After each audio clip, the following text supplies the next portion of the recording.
Praise lord. దేవుని నామమున వందనాలు. మీ అందరికీ నా హృదయపూర్వక వందనాలు. దేవునికి స్తోత్రాలు.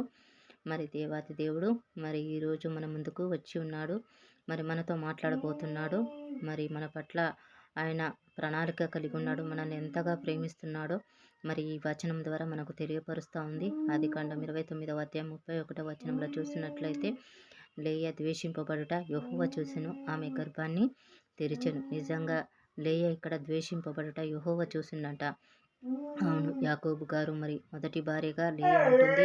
లాబానుకు మొదటి కుమార్తెగా ఉంటుంది. మరి నిజంగా యాకోబుకు మరి లేయను ద్వేషింపబడుట మరి యెహోవా చూసిండంట.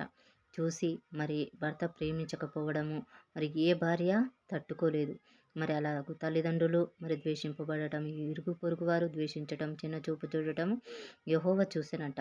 యెహోవా చూసి ఆమె గర్భాన్ని తెరిచిండంట. అందును బట్టి వందనాలు, స్తోత్రాలు. మరి ఎవరు ప్రేమించకపోయినా పర్వాలేదు, కానీ మన కట్టుకున్న భర్త ప్రేమించకపోతే మరి ఆ భార్య తట్టుకోలేదంట, భరించలేదంట, వేదన కృంగిపోతూ ఉంటుందంట. ఎందుకు ఈ బ్రతుకు, చావటమే మేలు అని సిద్ధపడతా ఉంటారు. సహజంగా అయితే మనమైతే మరి ఎవరు ప్రేమించకపోయినా పర్వాలేదు, కానీ మరి భర్త ప్రేమించకపోతే మనం తట్టుకోలేము, మరి బ్రతకలేము. ఎందుకు ఈ బ్రతుకు అని మరి అటు పిల్లలు లేరు, అటు ఇరుగు పొరుగు వారు, మరి ఇటు భర్త చూస్తే ఇలా ఉన్నాడని ఎందుకు ఈ బ్రతుకని మనమైతే చనిపోతాము. కానీ లేయ మటుకు ధైర్యంతో ఉంది. మరి ఆమె అవమానాలను, నిందలను మరి దేవాతి దేవుడు చూసి మరి దేవాతి దేవుడు ఆమె గర్భాన్ని తెరిచిండు. అందును బట్టి దేవాతి దేవునికి స్తోత్రాలు.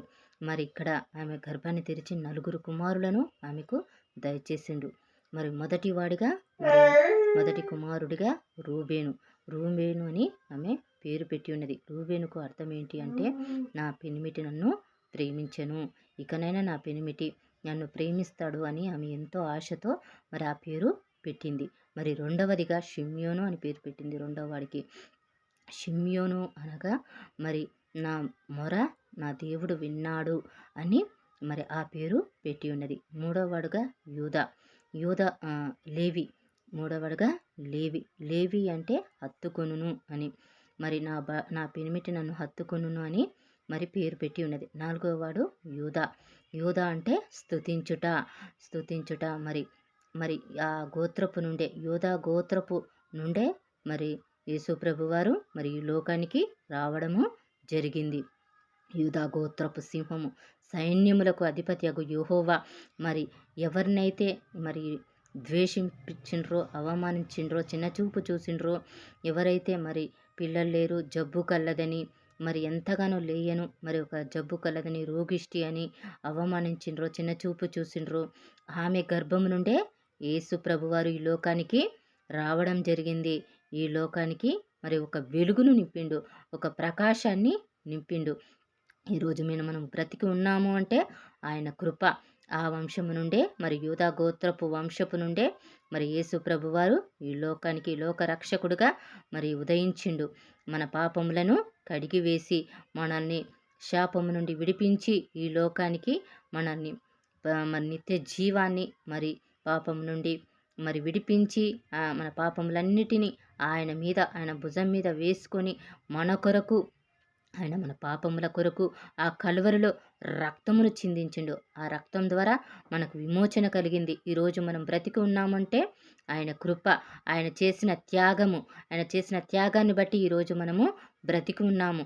నరకంలో వెళ్ళాల్సిన మనము, పాపంతో ఉండవలసిన మనము, ఆ పాపాన్ని మన పాపములన్నిటినీ తుడిచి ఆయన మీద వేసుకొని ఆయన బలి అయ్యిండు, మన కొరకు త్యాగం చేసిండు. ఎవ్వరు చేయలేని త్యాగం ఈ లోకంలో ఎవరైనా చేస్తారమ్మా? ఎవ్వరు చేయరు. తల్లిదండ్రులు చేయరు, స్నేహితులు చేయరు, ఎవ్వరూ చేయలేరు. కానీ దేవాతి దేవుడు మన కొరకు ఈ లోకానికి వచ్చి మన పాపములన్నిటినీ కడిగి ఆయన మీద వేసుకొని పడరాని పాటలు, ఎన్నో బాధలు, అవమానాలు, ముళ్ళ కిరీటము, పడరాని చోట్ల ఎన్నో ఉమ్మివేయబడ్డాడు, అవమానాలు పొంది ఉన్నాడు. మరి మన కొరకు ఎన్నో బాధలు, అవమానాలు, నిందలు పడి ఉన్నాడు. ఈరోజు మనకు ఒక నిత్య జీవాన్ని, పరలోకానికి వారసులుగా, నిత్య జీవానికి వారసులుగా మరి మనల్ని ఏర్పరచుకున్నాడు. అందును బట్టి దేవునికి స్తోత్రాలు. మనము బాధపడవద్దు. మనల్ని ద్వేషిస్తున్నారు, మనల్ని అవమానిస్తున్నారు, మనల్ని చిన్న చూపు చూస్తున్నారు అని మనము బాధపడవద్దు. మన బాధ వేదన ఆయన మాత్రమే చూచే దేవుడు, వినే దేవుడు, ఉన్నవాడు అనువాడు చూచుచున్న దేవుడు. మనను మనుషుల వైపుకు తిరగకుండా ఆయన వైపుకు తిరిగి ఉన్నప్పుడు ఆయన మన బాధను, మన వేదనను, మన హృదయ అంతరంగమును ఆయన ఎరిగి ఉన్న దేవుడు. అలాగే ఇక్కడ కూడా మరి యాకోబు గారు మరి లేయను ఎంతగానో ద్వేషిస్తూ ఉన్నాడు. రాహేల్ని ఎంతగానో ప్రేమించిండు. కానీ లేయను ద్వేషించుట యెహోవా చూసి ఆమె గర్భాన్ని తెరిచి మరి ఎంతో ఘనతను మరి తీసుకొచ్చిండు. అందును బట్టి దేవునికి స్తోత్రాలు. ఇప్పుడు కూడా మనం ఎంతో బాధతో, వేదనతో, కన్నీటితో ఉంటున్నాం. దిక్కుతోచని స్థితిలో ఉంటున్నాం. ఆయన కూడా దేవాదేవుడు మనం పడినను కూడా మనల్ని పైకి లేవనెత్తే దేవుడు. అందును బట్టి ఆయనకు కృతజ్ఞతాస్తుతులు. మనం బాధపడాల్సిన అవసరం లేదు. ఈ లోకం వైపుకు మనం తిరగాల్సిన అవసరం లేదు. మనుషులను నమ్ముట కంటే యెహోవాను ఆశ్రయించుట మేలు అన్నాడు ప్రభు. అలాగే మీరు భయపడొద్దు, నేను నీకు తోడుగా ఉన్నాను. మీరు దిగులు పడవద్దు, నేను నీకు తోడుగా ఉన్నాను. వేదనలో, బాధల్లో కృంగి ఉన్నప్పుడు ఆయన మనకు తోడుగా అండగా ఉన్నాడు. మనం భయపడాల్సిన అవసరం లేదు. ఆయన మన ప్రతిదీ చూచే దేవుడు, మన హృదయాంతరంగమును ఎరిగిన దేవుడు. అందుకే అట్టి కృప మనందరికీ దయచేయునుగాక. అలాగే లేయను దర్శించినట్లు మనల్ని కూడా దేవుడు దర్శించును. మన కన్నిటిని నాట్యములుగా మార్చబోనుగాక. ఈరోజు మన కష్టాలు, బాధల్లో, వేదనలో మనల్ని చిన్న చూపు చూస్తున్నారేమో. మనం భయపడాల్సిన అవసరం లేదు. ఆయన మనను చూచే దేవుడు, ఆశీర్వదించే దేవుడు. కాబట్టి మనకు ఆయన ఉండగా మనకేది కొదవలేదు. అందును బట్టి దేవునికి స్తోత్రాలు. మరి ఈ గొప్ప వాక్యము, మరి గొప్ప మాటలు, జీవాహారాన్ని దేవుడు మనందరికీ అందించినందుకు సమస్త మహిమా ఘనత ఆయనకే చెల్లును గాక. అందరికీ ప్రైజ్ ది లార్డ్. మా యూట్యూబ్ ఛానల్ జీసస్ మిరకల్ని ముందుకు నడిపించండి. మీ అందరికీ నా హృదయపూర్వక వందనాలు. దేవునికి స్తోత్రాలు. ఆమేన్.